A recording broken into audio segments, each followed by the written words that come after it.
생각을 바꾸면 인생이 바뀐다라는 제목으로 같이 말씀을 나누겠습니다.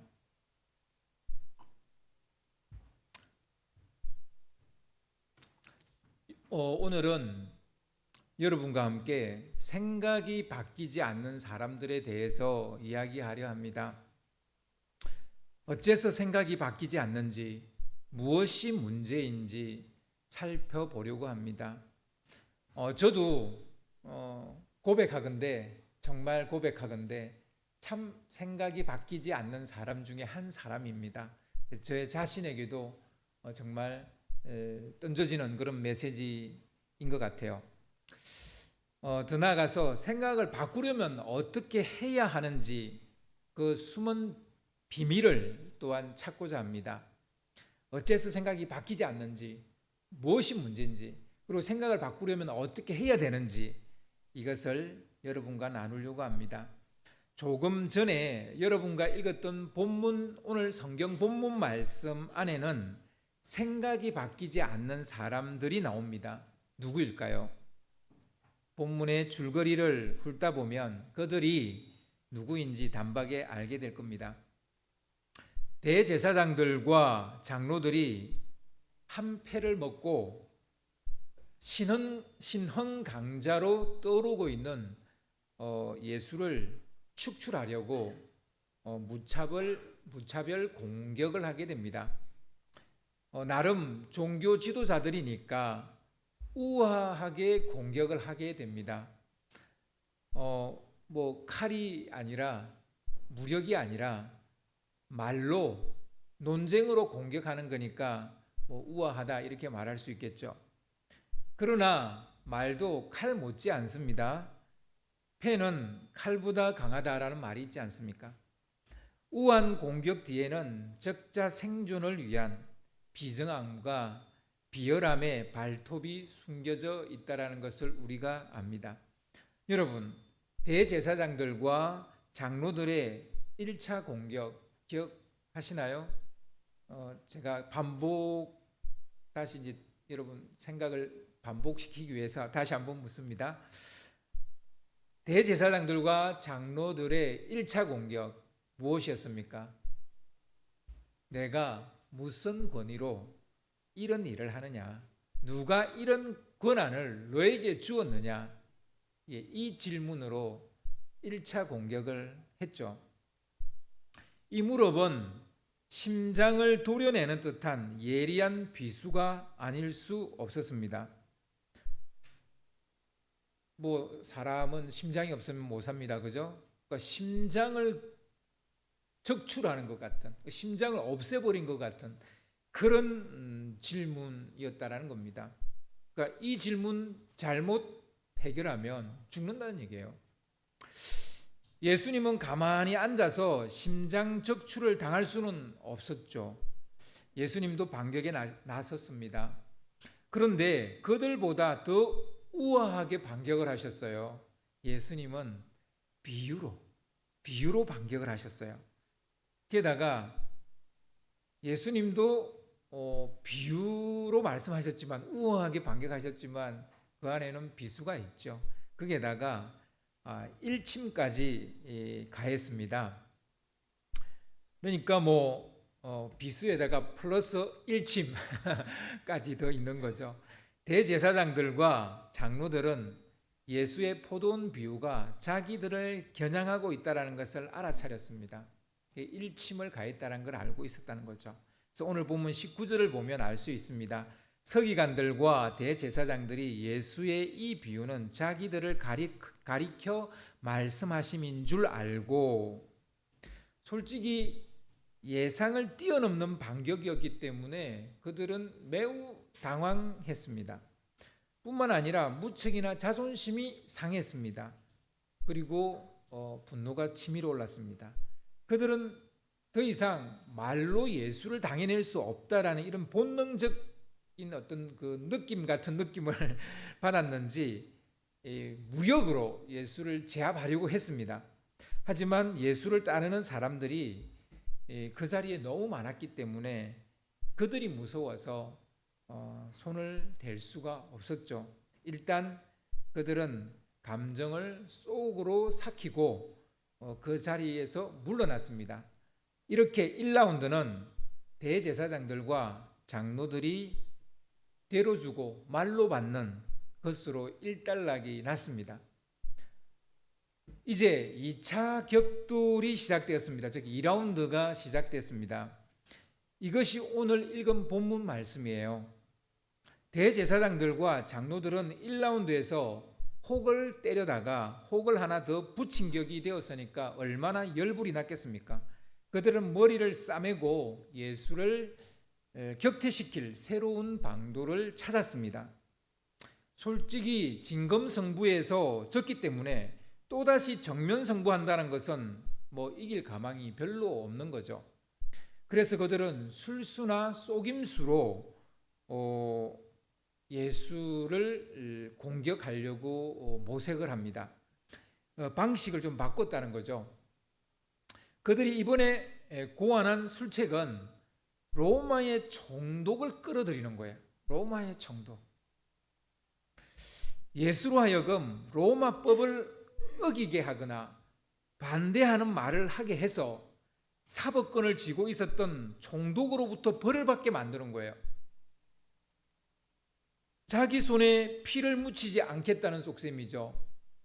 그러니까 자기들은 대제사장들과 장로들은 자기 손으로 피를 묻히지 않고 로마 총독으로 하여금 예수를 처단하려고 그렇게 꾸미기 시작했다는 겁니다. 아무튼 총독을 끌어들이는 일이다 보니까 지도새도 모르게 은밀하게 해야 되고 그리고 주도 면밀하게 추진해야만 합니다. 잘못했다가는 자기들의 목이 달아날 수도 있는 거죠. 일단 밀정을 뽑았어요. 그러니까 약간 이제 숨기고 그들에게 가서 뭔가 이렇게 이제 태클을 걸 사람을 뽑았다는 얘기입니다. 이 밀정을 뽑아서 선량한 사람인 것처럼 원인인 것처럼 정말 진리와 지혜를 구하는 사람인 것처럼 꾸며서 예수에게 접근하게 했던 거죠. 그렇게 변장을 시킨 이유는 누가 봐도 대제사장이나 장로들이 보낸 사람이 아닌 것처럼 보이기 위함입니다. 한 번 싸워서 졌는데 또 그렇게 가면 그렇잖아요. 그러니까 예수뿐만 아니라 그를 따르는 사람들과 로마 총독의 눈을 속여야 되는 거기 때문에 이와 같이 은밀하게 일을 꾸미고 있었습니다. 1라운드에서 종교 지도자라는 타이틀을 걸고 나갔다가 보기 좋게 패했잖아요.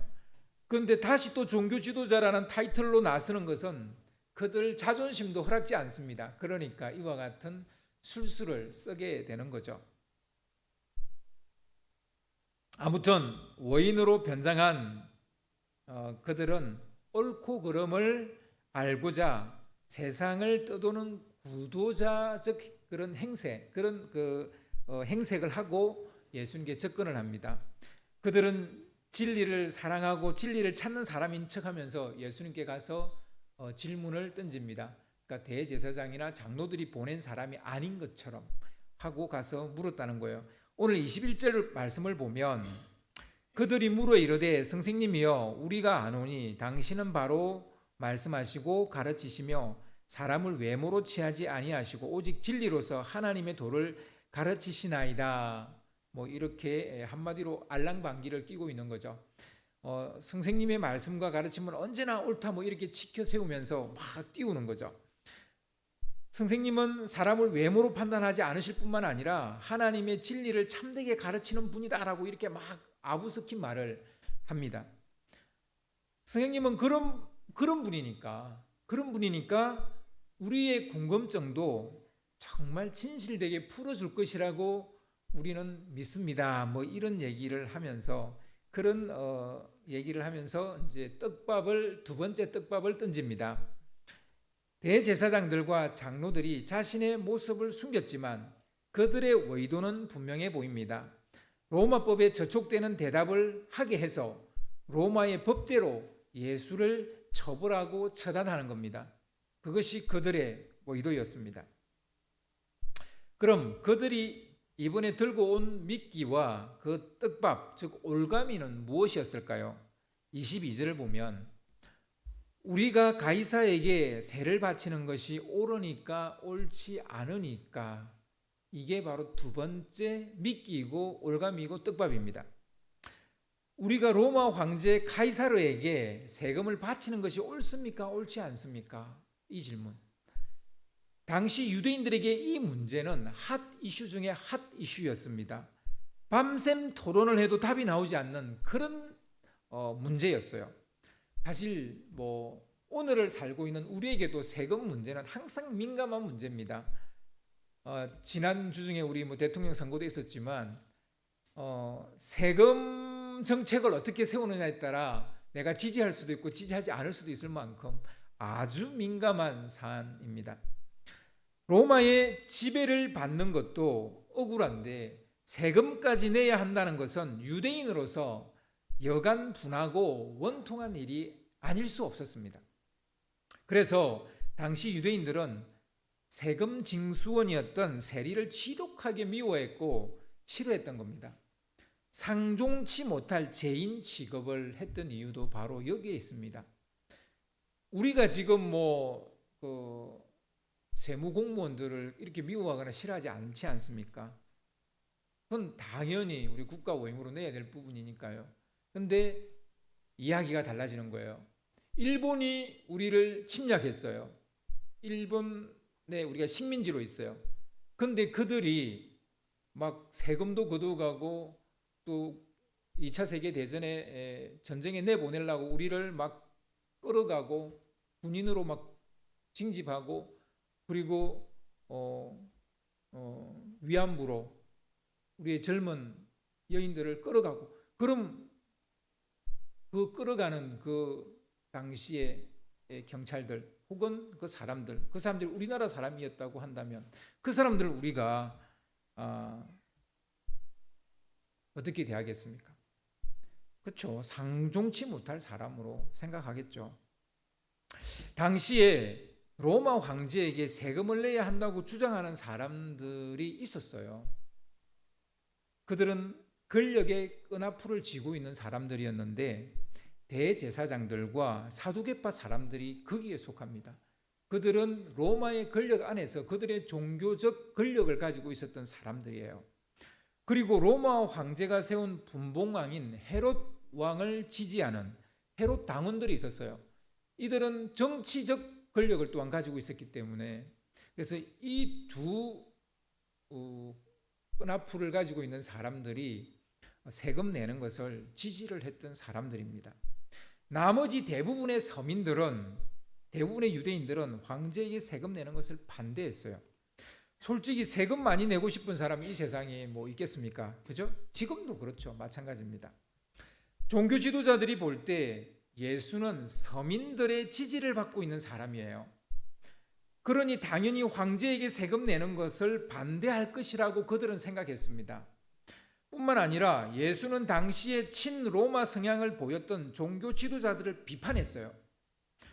그러니 진리를 갈구하는 이 선량한 사람들처럼 막 행색을 그렇게 하고 온 사람들이 가이사르에게 세금 내는 것은 그 세금 내는 것이 옳습니까? 옳지 않습니까? 라고 질문했을 때 예수는 당연히 옳지 않다라고 그렇게 말할 거라고 그들은 생각을 했다는 거예요. 그래서 이걸 떡밥으로, 이걸 미끼로, 이걸 올무로 이렇게 이제 들고 나온 겁니다. 그들은 그렇게 생각하고 거기에 함정을 파놓고 이 질문을 던진 거예요. 그러나 예수님은 그들의 간교한 속셈을 알아차렸습니다. 그들이 무엇을 노리고 있는지 훤히 꿰뚫어보고 계셨죠. 뿐만 아니라 예수님은 어떻게 답을 해야 이 함정에 걸려들지 않고 빠져나갈 수 있는지도 알고 계셨습니다. 주님은 원인인 척하며 간교한 질문을 던진 그들에게 데나리온 한 입을 내게 이렇게 좀 보여달라 이렇게 요청을 합니다. 데나리온은 로마 은하로 로마 전역에서 널리 통용되던 화폐였습니다. 유대 땅, 팔레스타인 땅만 그 데나리온을 쓴 게 아니라 그냥 이것은 유대인의 화폐가 아니에요. 로마의 화폐입니다. 그리고 이 데나리온과 버금가는 그리스 화폐가 있었는데 그게 드라크마입니다. 그래서 이게 서로 나라가 다른 화폐라는 걸 아셔야 돼요. 아무튼 이 데나리온을 달라고 한 것은 로마의 화폐를 달라고 한 겁니다. 그들이 데나리온을 내놓자 주님은 그들에게 이 데나리온에 누구의 초상과 글자가 새겨져 있느냐라고 물었습니다. 로마 황제 카이사르의 초상이 그려져 있었고 카이사르라는 글자가 새겨져 있었습니다. 그러니까 그들이 그렇게 말을 했죠. 그러니까 예수님께서 뭐 그 대답을 기다렸다는 듯이 아주 간단 명료하게 즉답을 하십니다. 25절을 보면 이러시되 그런즉 가이사의 것은 가이사에게 하나님의 것은 하나님께 바치라 하시니 뭐 대답이 너무나 간단 명료하죠. 우리는 이 유명한 말씀을 너무나 잘 알고 있기 때문에 이 말에 그리 충격을 받지 않습니다. 너무 잘 알고 있어서. 하지만 그 당시 현장에 있었던 사람들에게 주님의 이 즉답은 가히 충격 그 자체였습니다. 완전 현타가 왔어요. 말문이 막혀버렸습니다. 더 이상 터집 잡을 말이 생각나지 않을 정도였습니다. 침묵만이 흘렀습니다. 2라운드도 예수님의 완성으로 끝났어요. 더 이상 그들이 말을 할 수가 없게 되어버렸어요. 그러나 그들은 망치로 뒤통수를 맞은 것처럼 놀라기는 했지만 항복하지는 않았어요. 예수님의 권위를 인정하고 그 앞에 무릎 꿇지는 않았다는 거예요. 침묵함으로 살그머니 꽁무니를 빼고 달아나 버렸습니다. 오늘 설교의 키워드는 그래서 사실은 침묵이에요. 침묵. 오늘 제일 마지막 구절에 나오는 침묵이에요. 여기서 침묵은 그들이 생각을 바꾸지 않았다는 말이에요. 만약 그들이 1라운드에서도 졌고 2라운드에서도 졌으면 우리가 항복하겠습니다. 당신이 그리스도요 메시아인 것을 믿겠습니다. 이렇게 해야 되는 거거든요. 그런데 침묵으로 꽁무니를 뺐다는 거예요. 그러니까 항복하지 않았다는 거예요. 생각을 바꾸지 않았다는 거예요. 그래서 그들의 인생도 바뀌지 않은 거예요. 생각이 바뀌지 않으니까 인생이 바뀌지 않는 거예요. 그들은 2번 붙어서 2번 다쳤습니다. 자기들이 틀렸음에도 불구하고 기억고 생각을 바꾸지 않습니다. 어째서 사람들은 자신의 생각을 바꾸지 못하는 것일까요? 아마 여러 가지 설득력 있는 이유들이 있을 겁니다. 그러나 오늘은 제가 3가지를 여러분에게 이야기하려고 합니다. 생각이 바뀌지 않는 첫 번째 이유는요, 외모로 사람을 판단하기 때문이에요. 대제사장들과 장로들이 자신들을 숨기고 예수님께 접근하기 위해 입에 발린 말을 하고 사수를 부렸어요. 그때 했던 말 중에 이런 말이 있습니다. 선생님은 사람을 외모로 보지 않는 줄 압니다.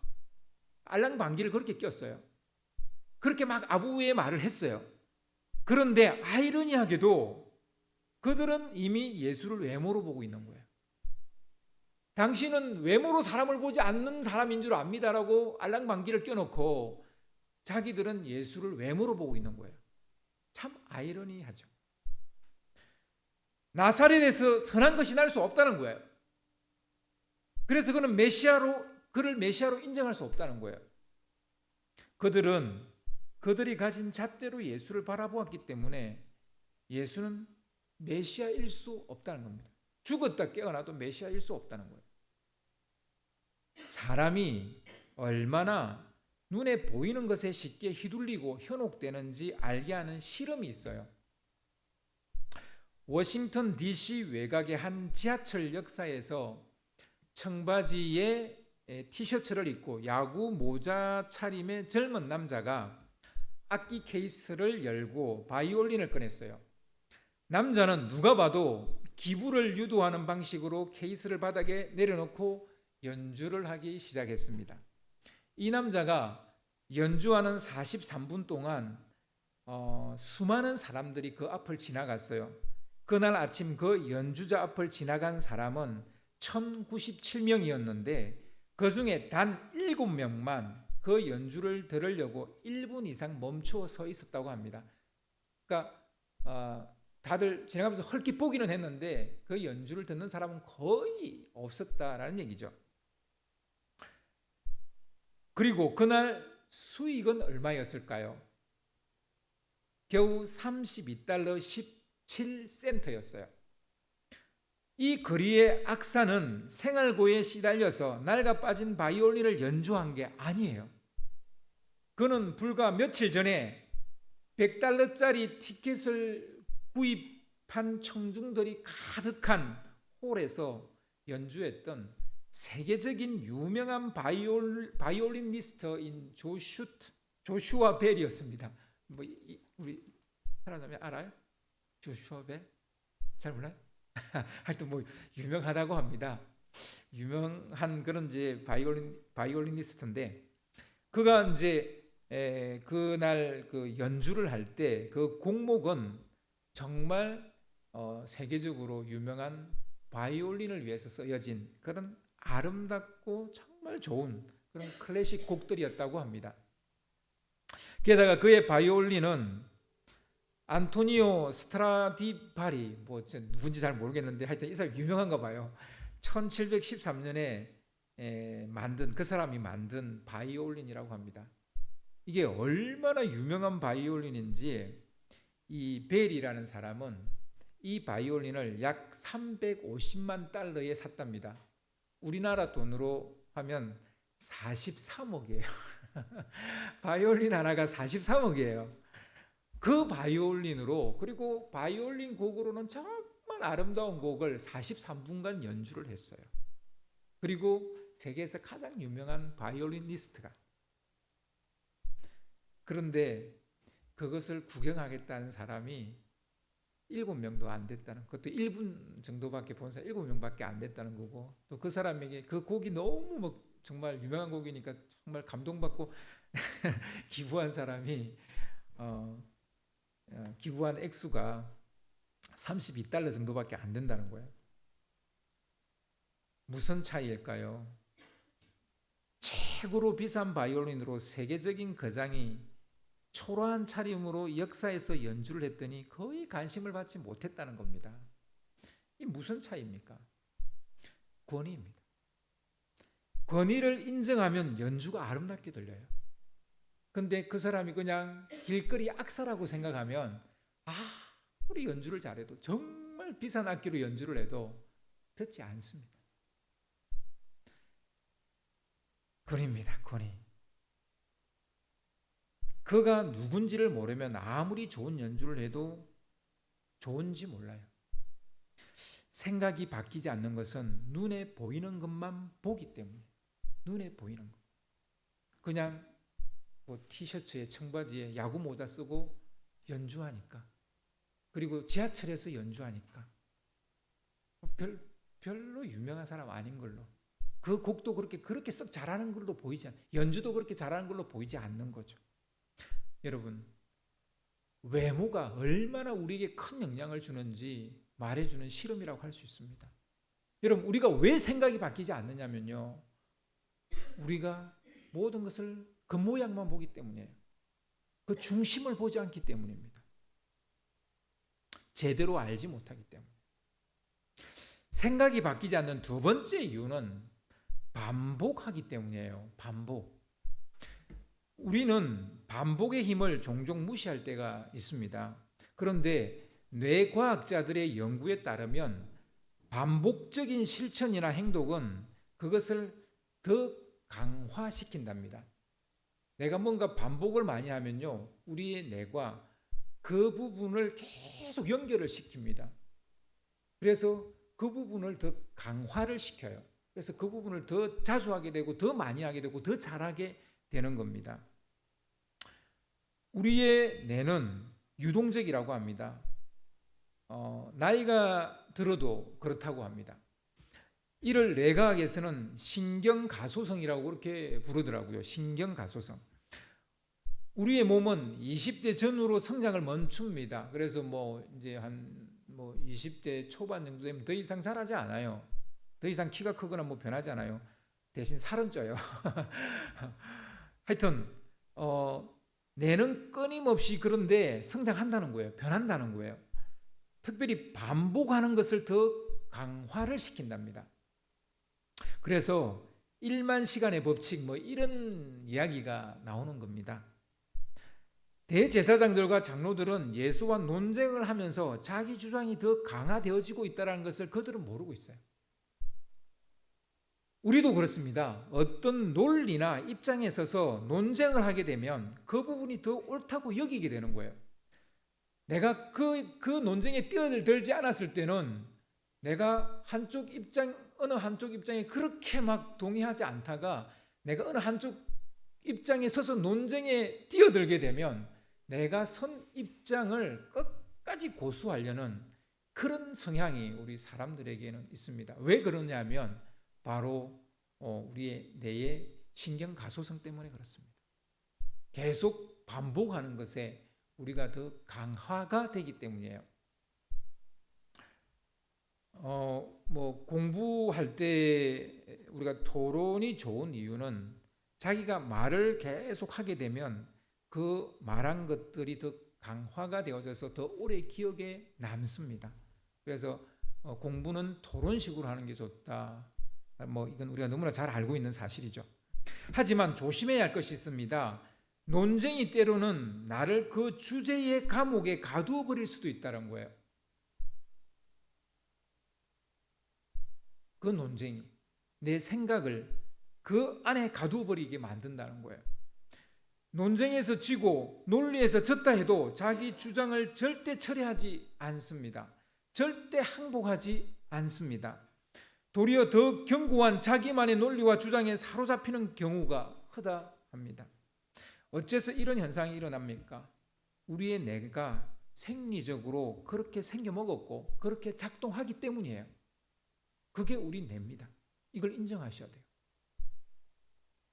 물론 이것을 거꾸로 적용하면 우리에게는 가히 마법 같은 일들이 일어납니다. 기적 같은 삶이 일어납니다.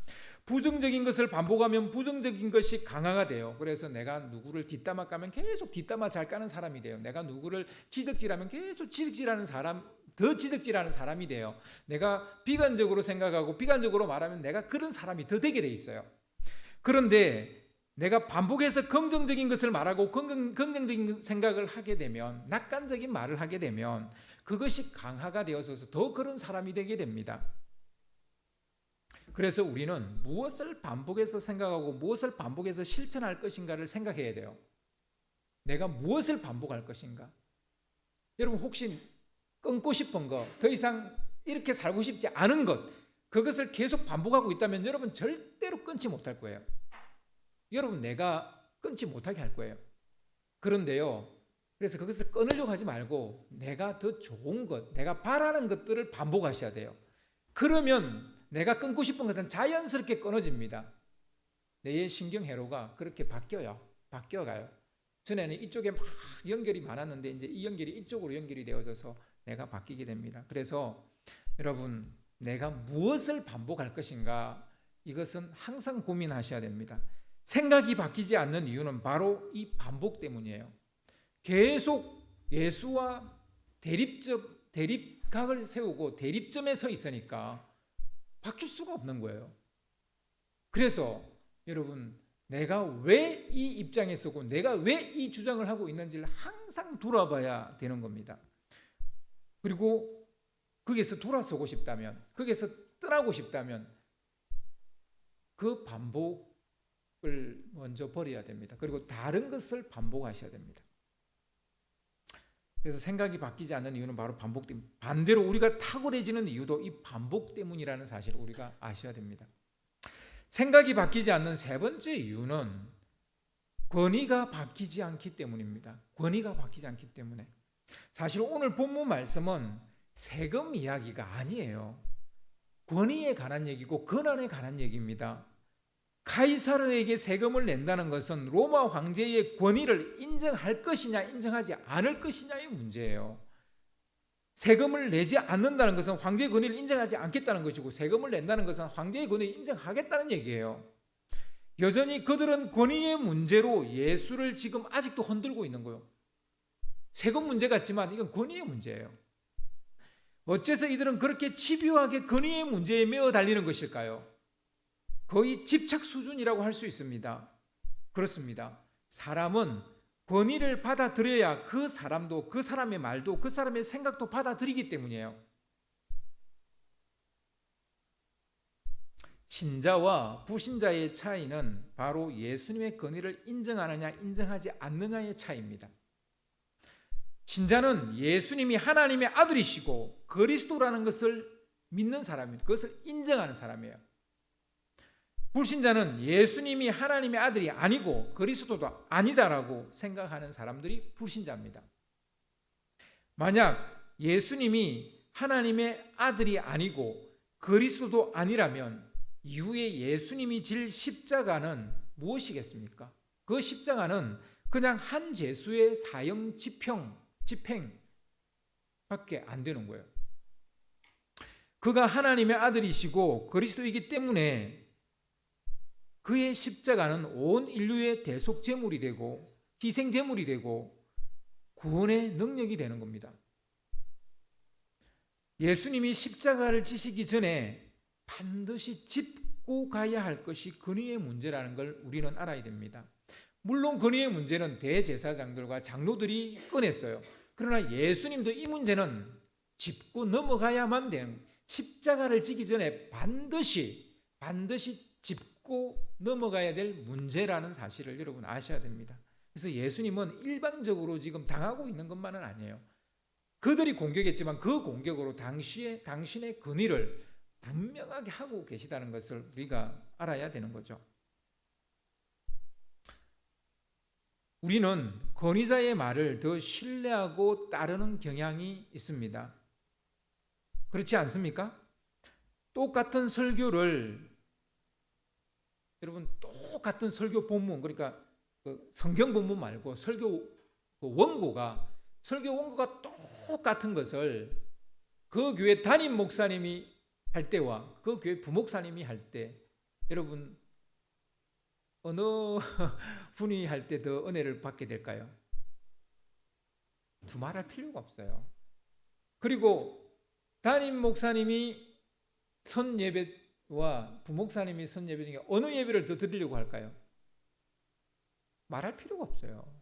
다 알고 계시잖아요.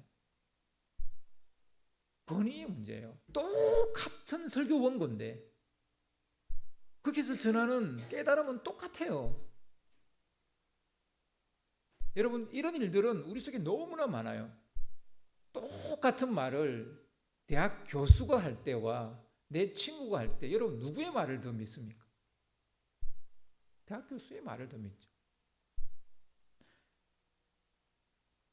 유명한 교수와 이름 없는 교수, 강의 중에서 똑같은 강의를 하는데 여러분은 어느 강의를 듣겠습니까? 여러분 유튜브에 이런 거 올리면 조회수가 달라져요. 성경의 권위를 인정하지 않는 상태에서 성경을 읽는 것은 역사책을 읽는 것과 다름이 없어요. 성경을 읽기 전에 성경의 권위부터 인정하셔야 돼요. 예수님을 믿기 전에 예수님의 권위부터 인정하셔야 돼요. 하나님을 믿기 전에 하나님의 권위부터 인정하셔야 돼요. 권위를 인정하지 않는데 그 모든 것이 무슨 의미가 있습니까? 예수님의 권위를 인정해야 예수님이 보입니다. 알고 믿는 것이 아니라 믿으면 알게 되는 거예요. 그래서 난 알면 당신에 대해서 알면 내가 권위를 가지겠습니다. 당신의 권위를 인정하겠습니다라고 말하지만 그렇지 않다는 거예요. 그 권위를 인정하면 그분의 진면목이 보인다는 거예요.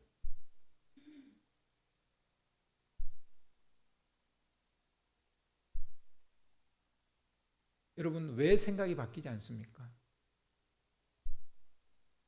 권위가 바뀌지 않기 때문에. 생각을 바꿔야 인생이 바뀝니다. 그럼 생각을 어떻게 바꿀 것인가? 지금 제가 세 가지를 이야기했습니다. 이제 말씀을 정리하겠습니다. 첫째, 겉으로 드러난 것에 현혹되지 말라는 거예요. 중심을 보아야 생각이 바뀔 수 있습니다. 둘째, 반복의 힘을 인정하라는 거예요. 부정과 비판을 반복하지 말고 긍정과 믿음을 반복해서 하라는 거예요. 그러면 생각이 바뀝니다. 셋째, 누구에게 무엇에 근의를 둘 것인가를 생각하라는 거예요. 그러면 생각이 바뀔 수 있다는 것입니다. 여러분, 우리가 생각을 바꾸는 또 다른 어떤 설득력 있는 이유들이 있을 겁니다. 그러나 오늘 성경은 이 세 가지를 분명하게 우리에게 보여주고 있습니다. 여러분, 겉으로만 볼 것인가? 그리고 무엇에 반복을 할 것인가? 그리고 무엇에 누구의 권위를 인정할 것인가? 이것이 여러분을 바꾸게 만들 것입니다. 여러분의 생각을 바꾸고 여러분의 인생을 바꾸게 될 것입니다. 이런 무기를 잘 장착하셔서 여러분 생각을 바꾸시고 인생이 바뀌는 여러분 되시기를 주님의 이름으로 축원합니다.